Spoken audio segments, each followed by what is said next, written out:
So, greetings from a new basement in Portugal. Boises, barrel back was the game. The barrel back is still over there. I've kind of been putting it together, and I've got to get my stuff together to start spending a few days on the videos. But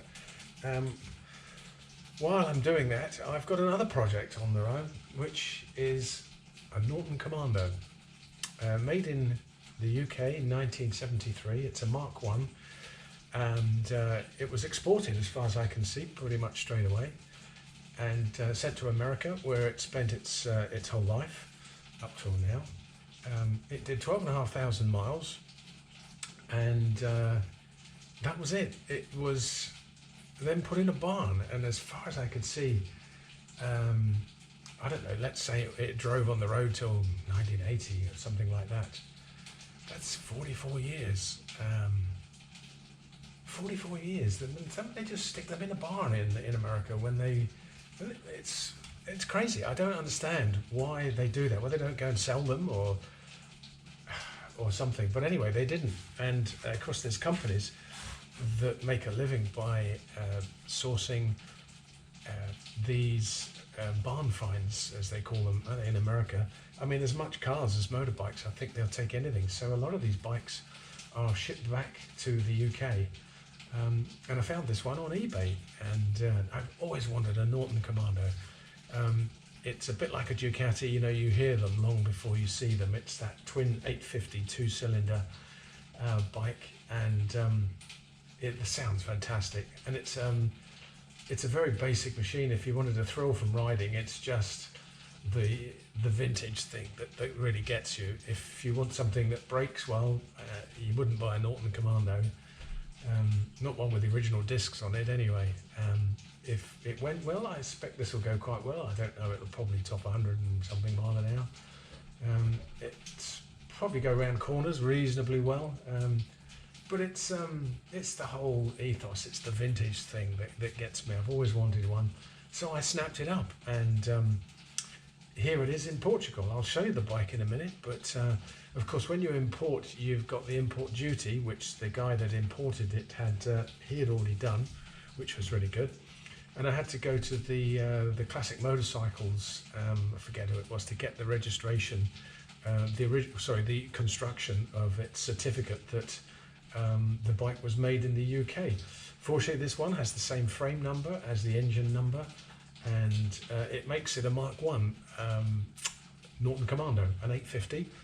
They made the 1A, and they made the 2. The 2s I thought all went to America, but this, looking at it and talking to Andover Norton, the spares and the tech department, this is definitely a Mk1.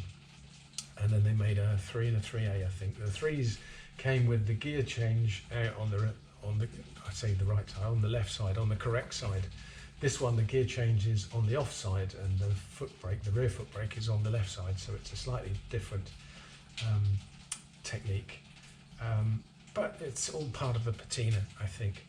And so anyway, having got the paperwork, we applied then to DVLA, who gave it a number plate, which I have here. And it's, I don't know if you can read that in the plastic plate. I haven't even taken it out. There it is, FWX141L. That's in an old, and of course it was before they turned them to yellow reflective number plates and stuff. That's a new seat cover, and I've gradually been buying some spares and spending a few quid every month. It's quite expensive. So I got the V5. It's before 75, so it's a classic. It doesn't need an MOT, and it's road tax exempt. Not that that makes any difference, because I then got it delivered to Portugal, who were brilliant up in London, and they put it in a crate and they sent it out here to Portugal, where after 40 something years in storage of one sort or another, we drained the tank. We put some fresh fuel in it. I cleaned the carbs out, they were all gunged up completely. A new battery, and would you believe it started third kick? And I thought, this is true British engineering here. Long since forgotten perhaps. But yeah, great bike, sounded okay. The front brake is completely seized, so it was just the back brake, but I drove it around the car park, and then we got them to deliver it here. So you probably want to see the bike, and there it is. Okay, so I've started dismantling it, and I wasn't going to do this on a video, but I thought, what the hell. There's the barrel back over the back there, gradually coming back together again, and soon I can get the engine delivered. I've got an engine, but I'll do that on the barrel back story. So let's just concentrate, and I'll spend a day here and then maybe a day over there to concentrate on these the different projects that I've got going. So I've got the airbox, the battery panel here, which was a bitch to get off, and there's a few problems along the way getting bolts, but mostly they coming off, they're okay. This is the one that's holding the mudguard on, and I need to get a new thin-walled spanner to get that in, so I can get that nut and take that off, and then I can take the rear swing arm off. But it's actually largely okay. There's bits of damage. This is the indicators. Well, the bracket's broken, so I'll have to get a new one of those. And the plastic cap on the top is also shattered.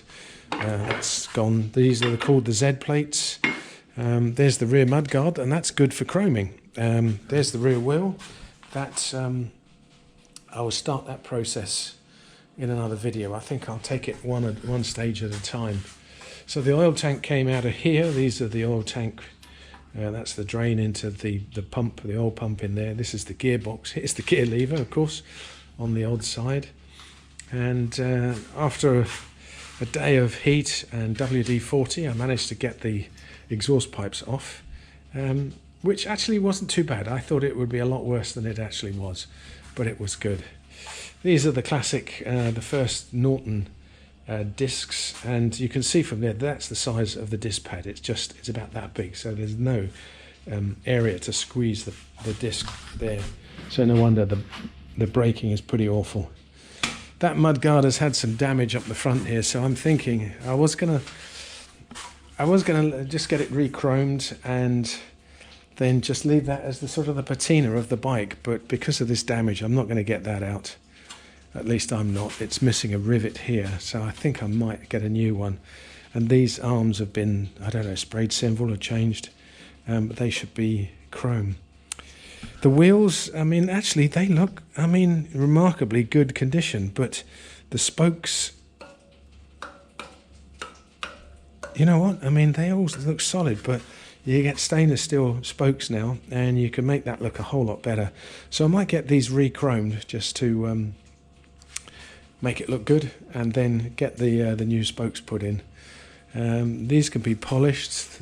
Bit of rust going on up the front here, so these will have to be hard chrome plated and ground again. These ears here, they can be, I think they can be done, no problem. And round we come to this side, and there's the clocks. I mean, they're in amazingly good condition, and look at that, 12,500 miles. So I think I might be able to get away, you know, with just cleaning them.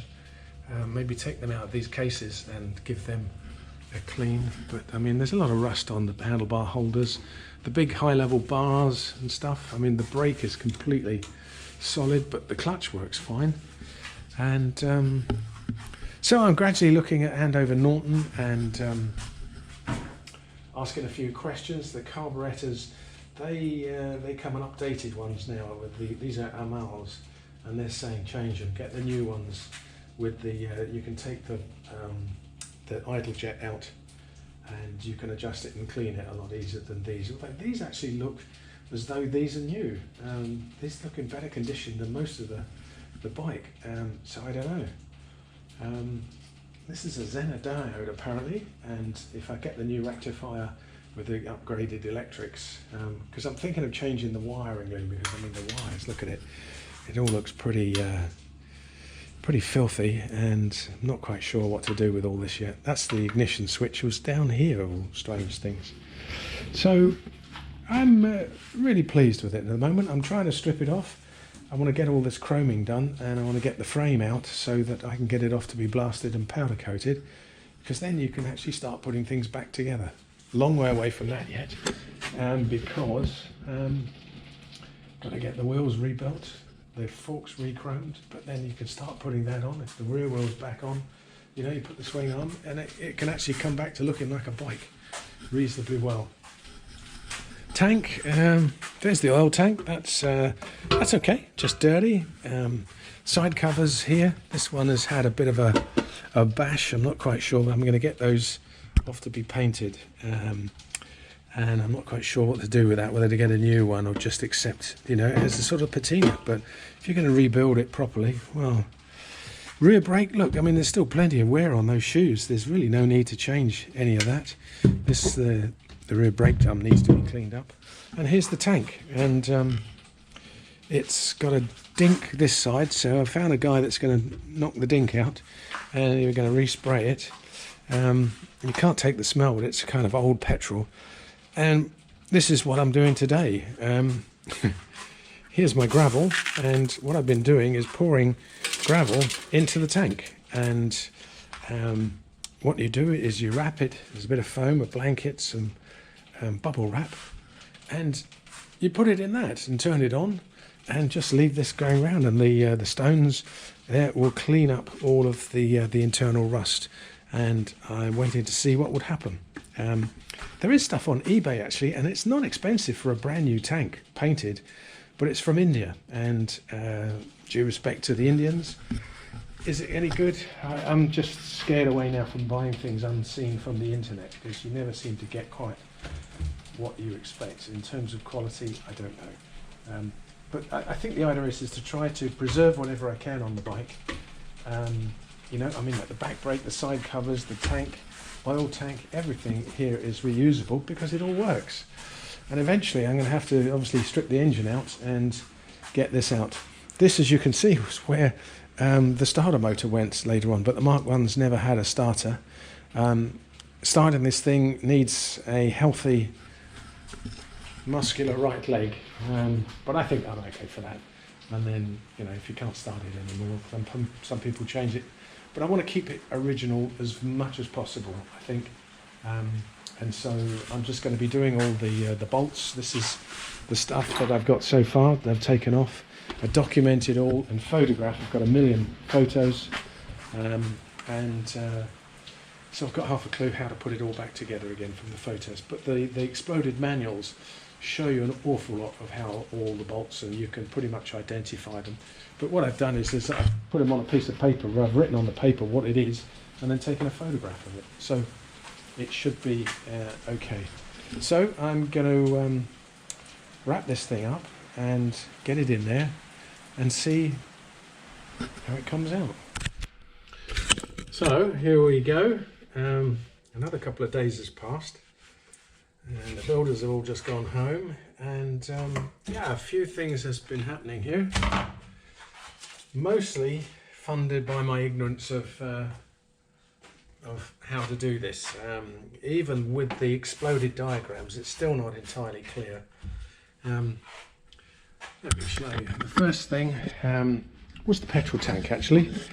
I put it, I filled it with small gravel stones, put some water in there, sealed the top up, sealed the bottoms, and I put it in a cement mixer. This obviously wrapped in plastic bubble wrap, in some foam, stop it rattling around, left it in there for a few hours, and it came out, and if you can see that, still, I would say a bit rusty. It probably quickly turns to rust, but it's still not a bare metal finish. So I've been looking around, and there is a tank liner stuff called cream. Okay, big moment. So I've wrapped the tank up in, put in loads of bubble wrap, taped it up, and I've got an old painting blanket that will stop it shuffling around inside the arms of the thing. It's nice, isn't it? The builders bought a nice brand new cement mixer. So let's turn it on and see what happens. All plugged in. Yeah.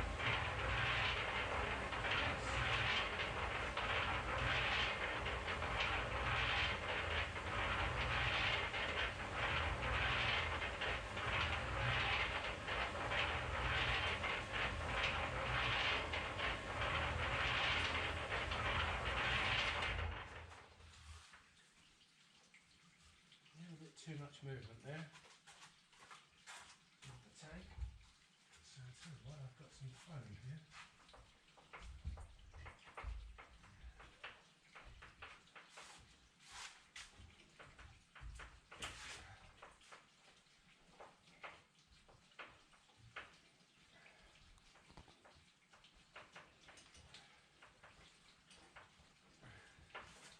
Perfect, how about that?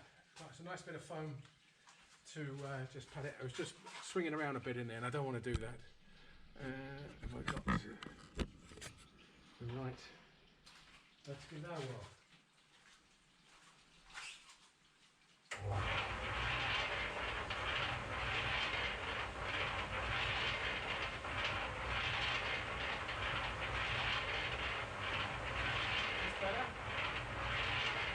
Put a mixture of small stones as you saw and water in there, and I'm told that that will clean the rust, clean the inside of the tank.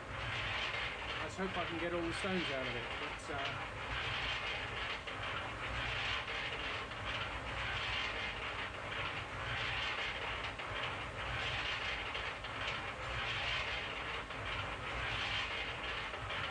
I'll leave that for an hour or so and just let it through its clean. Good.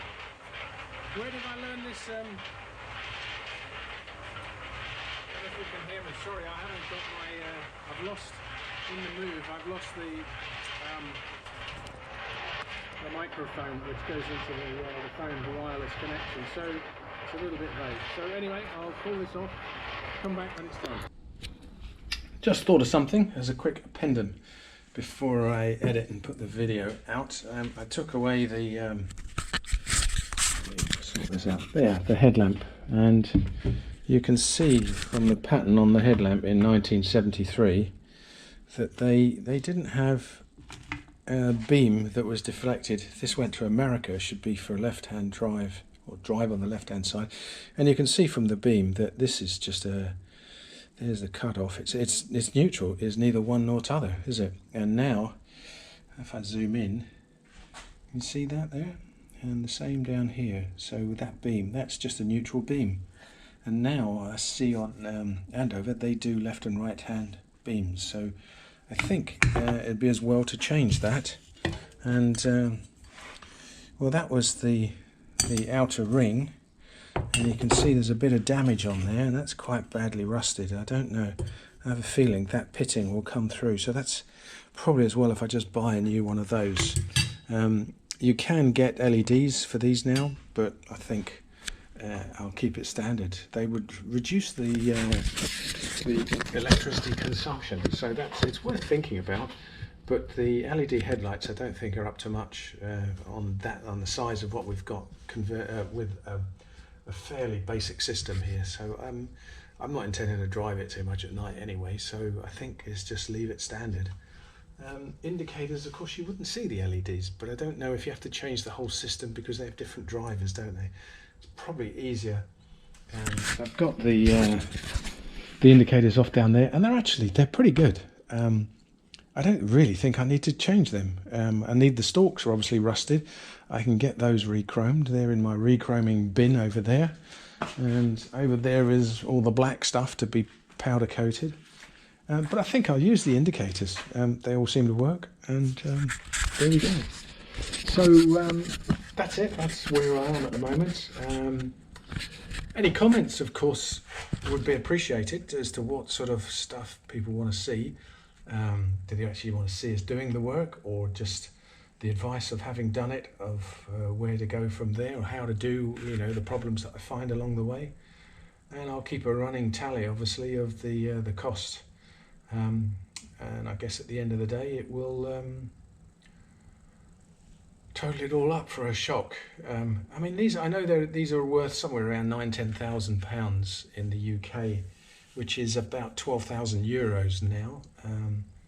To buy the bike, to get it hauled over, to pay the duty into the UK, I think it was about £4,500 that I paid. So it got the V5, it got all the bits and pieces, and well, I'm probably spending quite a bit. at the moment I'd have to total it up, but there's a lot of spares. When you total up, you know, these screws that are rusted beyond belief, and then little bits and pieces, it all adds up. So there's quite a bit of margin anyway. There's £5 there to be able to put it all right, and I'm doing it for a nice bike. I don't really care if it costs more. It's not my intention to sell it thereafter, but that is if I can start it. So there we go. Like, please, subscribe if you would. All appreciated. Comments on what you think, and I'll catch up next week. So, hope my cameras are rolling. Yes, they are. Here we are in Boyce's garage doing Nigie's Norton, I think, as a little add-on. So a couple of days on, what have I been doing? I've been trying to clean the tank out ready for painting and removal of the little dent in it. What I read was to put some fine gravelly stones in there with a bit of water, half full of water, wrap it up in plastic wrap, a duvet or whatever you had, and then put it in a concrete mixer, which I have because we have the builders here, and leave it there for an hour just chundling around, and it's obviously protected, doesn't damage the tank. And so I've done that, and let me show you if I can. If you can see, the finish there is, well, less than satisfactory. Can I get in there? It's certainly not bare metal, is it, yet? And so I think I'm going to have to employ another technique. And scratching around, I looked on the forums, and they recommend red coat or as cream. There's different pluses and minuses to both. But the cream stuff comes with an acid bath to burn to the metal, get rid of the rust, some sort of neutralizer or conditioner, I think they call it, and then the resin, which you put in the tank, and it doesn't react with ethanol in fuels, which we need to convert all the carburetor floats and everything to. And then you put in the stuff, swirl the tank around, and it's not leaking at all, the tank, but it would then stop it from rusting. And here I am, I mean, we're by the sea, it's only half a kilometre down here. And it's obviously a very damp area in winter, so it rusts very quickly, as I can see that there, changing. What else have I been doing? Well, I have been, task number one was the front caliper. And I'll show you, here it is. And the caliper has in it, or had in it, two very rusty pistons. There's one, and the first one was right down there in the bottom of there, right down there, and the second one was in here, and there is the cap that screws onto there, and there's the tool that removes the cap. So the first one came out quite easy because I can just get a screwdriver and tap it out. There's the seals, two of them, one in either end. There's the bleed nipple, and it only goes in through there. You don't, I mean, most calipers now are split in half. This is just a solid billet. So one goes in there, there's the hole to the top piston, and the other hole you probably can't see is down the bottom there. So I could get this out through that way, but the other one, which was stuck in down there, I could just see the ledge there. So looking at the forums, I put it up there, and loads of people respond. It's really good. Most of them said use compressed air. Well, A, I don't have a compressor here, and B, if you put compressed air down the bleed nipple there, it comes out of that hole there, and that hole down the bottom there. And obviously I've got to block that hole off. Well, I'm not quite, how do you do that to, you know, keep 100 psi going on down there? So that wasn't going to work. Plus that was in there, that's like 50 odd years of being in there, and it didn't want to come out very well. The other guys said get a bit of rebar, put it down to the blocked piston, and drop a stick weld down there and weld it, and then you could put that in a vise and you could pull it out. And that sounded great, except someone else said you got to put an aluminium tube down there that is of the right diameter to protect the sides of the that the piston will slide up and down, because you get some weld splatter and that's it, it ruins the billet. You got to go and buy a new one, and I want to, if I can, use the original one. There are actually upgrades, because the brakes on this are not supposed to be very good. And when you see the size of the pad, I mean, it's about that size, so there's not much contact area to the disc, and so they're not very good. But you know, I'm not going to drive this around like crazy speeds. This is a nice bike to have a poodling day out on, and so I'm going to keep it as original as I can, and keep the original discs.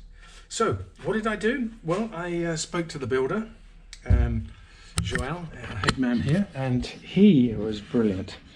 And that piston there was just sticking out in there, so he could get, he went to my toolkit and he got that, and he could just tap it into the side of the piston, and then we could wiggle it backwards and forwards with WD-40, and then by just tapping it that way, we could just tease it out, and so that's how we got it out. So now that's ready, that can be cleaned, I imagine vapor blasted, and then it will be polished, and that should look as good as new. Just need a couple of the new the rings in there. I'll get a new bleed nipple, and that's pretty easy to service even. So the bolts I'm going to put in for replating, so they should all look good as new, and where they look too rusty, I'm just going to change them on the Andover website. Second big problem was this. Put this up also on the forum because I had no idea what was going on there. And excuse me while I put the charge cable in. And they said you've got to get, you find a circlip in there. And well, here's the, this is what I'm doing. I'm cataloguing everything with cameras. So I've put in the rear brake drum, and then I've put the order in there. The first thing is I couldn't get that out. But then I used some mole grips and used the lever and tapped it out, and then that left that. I thought, how the hell do I get that out? And how did I get it out? I could twist it there quite nicely. Oh, I think I just, in the end, I banged that from the other end, and that pressed up against the bearing, and then there was a circlip. No, that didn't work, did it? No, I didn't do it that way. I think I got a screwdriver in there and levered it out, and that's why you can just see that little bump there. So I've got to tap that back into place, and then actually I could use that again. There's a little felt washer there, and then that goes on.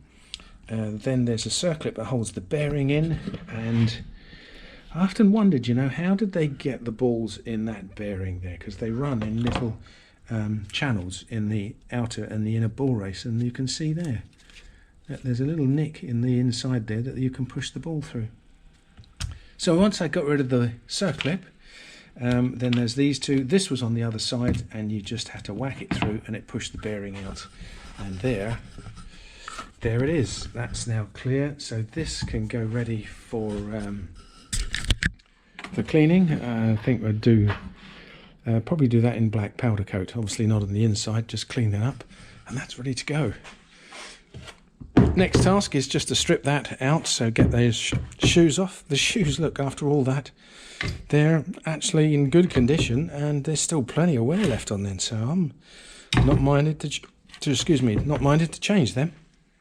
But I'll strip that down, and we'll get it all cleaned up, and that will be the back brake done. Meantime, the bike is, if I put the light on, is in a much further state of dismantling. This I still can't get off until I can get a spanner in there to undo that nut. I took this cover off, but I didn't need to try to get the swing arm out, because the bolt, the main swing arm has a bolt there and it finishes in there, and I've got a feeling you've got to get the engine out to get that out, that bolt out. So there's some more disassembly before I can get rid of that. And here's the main structure that holds the rear swing arm, the isoelastic to the frame, and the gearbox and the engine. And then obviously there's an isoelastic there, and I think that's one up there as well.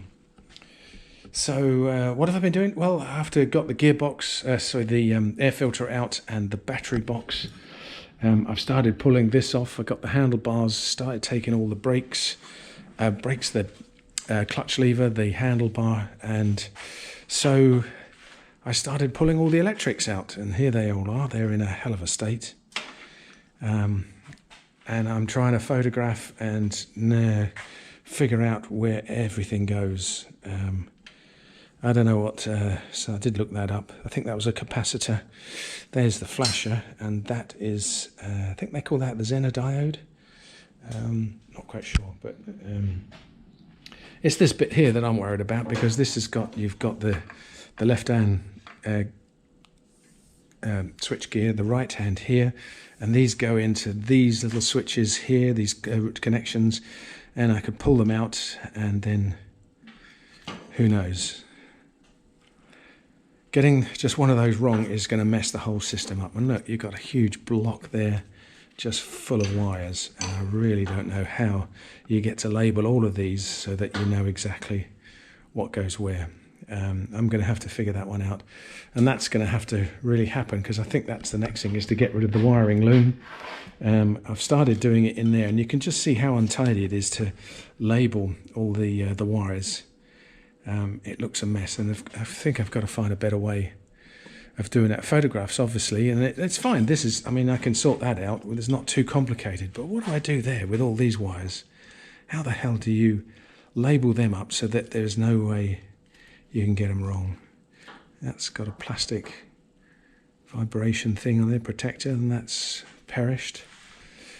And once I've got that off, then I can pull the forks, the front wheel off, and I've been having a look at this, at the front wheel, what to do with the options. Obviously, you've got to clean and polish that. But you can now get, this is a chromed rim, and these are the original spokes. But listen to this.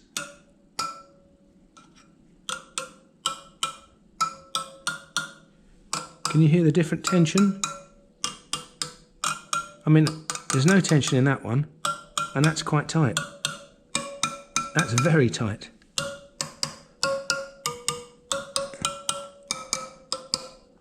So that to me means that that wheel is probably not running true, but how much tighter they are. There.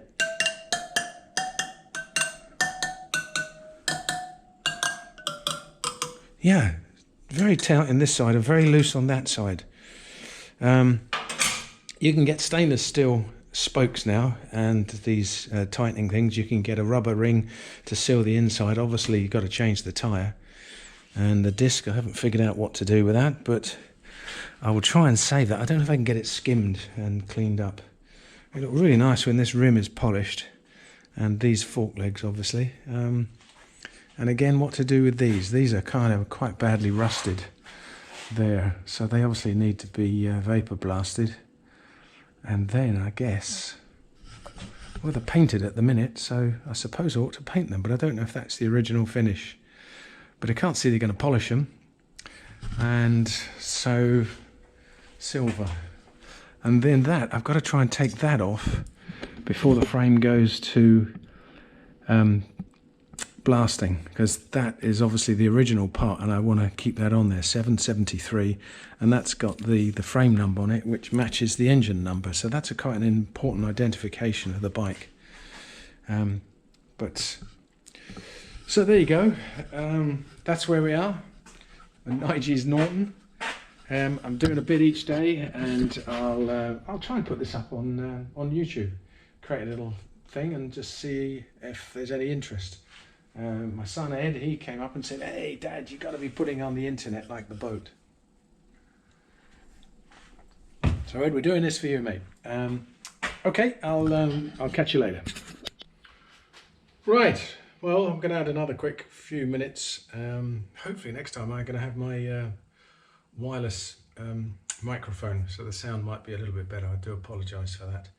But the trouble is, in moving, I just can't find the damn thing, and it could be anywhere. But I've looked through all the bins, everything. We've got a huge storage area. It's just full of boxes and stuff, and I've been through them all, and I can't find it. Anyway, here we go. So another bit of the Commando strip.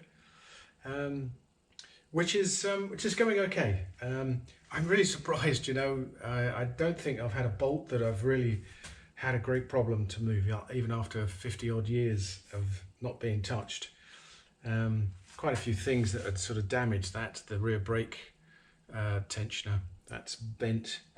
In fact, I'll show you this. What I'm doing is I strip all the parts off. I mean, you don't think of this, do you, when you decide to rebuild a motorbike like this? And this is just the rear brake.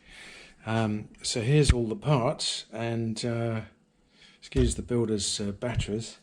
So that's the order in which they came off. And I mean, you really need this. I mean, this little plate, you'd look at that and go, what the hell is that? But I mean, it's a bearing there on the brake shoe.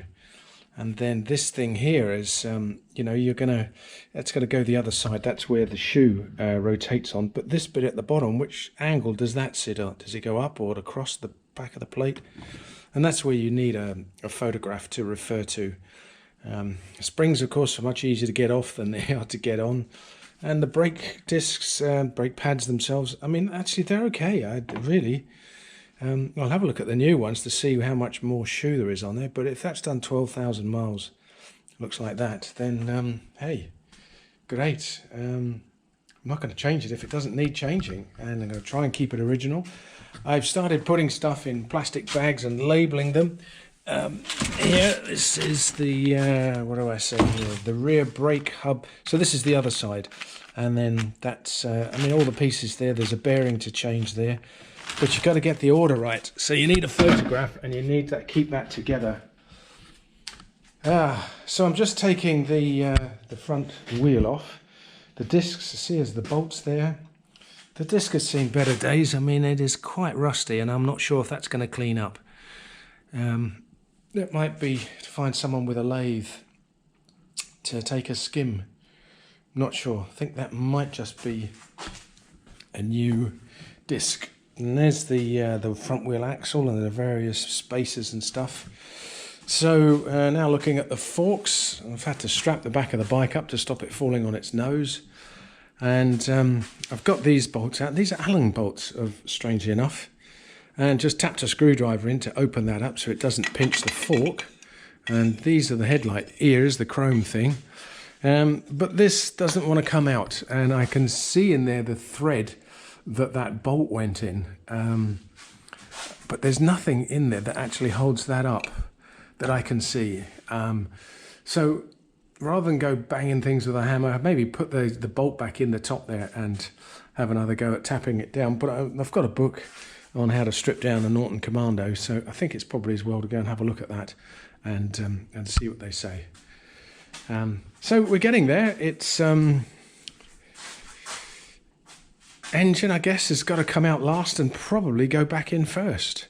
All the electrics. That's had a bit of a result. A guy was selling a wiring loom and on eBay half the price, £60 as opposed to £124.15.